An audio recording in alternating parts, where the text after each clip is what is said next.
স্থল নিম্নচাপটি দুর্বল হয়ে শেরপুর ও ভারতের মেঘালয় অঞ্চলে সুস্পষ্ট লঘুচাপে পরিণত হয়েছে। এর প্রভাবে দেশের বিভিন্ন অংশে হালকা থেকে মাঝারি বৃষ্টি হতে পারে বলে জানিয়েছে আবহাওয়া অধিদপ্তর। আবহাওয়া অধিদপ্তরের বিজ্ঞপ্তিতে বলা হয়েছে ৪ জুন পর্যন্ত রংপুর, ময়মনসিংহ, চট্টগ্রাম, সিলেট, খুলনা, বরিশাল ও ঢাকা বিভাগের বিভিন্ন স্থানে হালকা থেকে মাঝারি বৃষ্টি হতে পারে। কোথাও কোথাও ভারী বর্ষণের সম্ভাবনাও রয়েছে।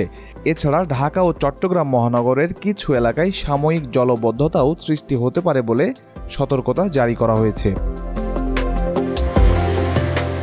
আবহাওয়া অধিদপ্তরের তথ্য মতে ৩০ মে সকাল ৯টা থেকে পরবর্তী ২৪ ঘন্টায় সর্বোচ্চ ১৪১ মিলিমিটার বৃষ্টি হয়েছে বান্দরবানে। এছাড়া সিলেটে ১৩২ মিলিমিটার, কক্সবাজারে ১১০ মিলিমিটার এবং চট্টগ্রামে ১০৫ মিলিমিটার বৃষ্টি রেকর্ড করা হয়েছে।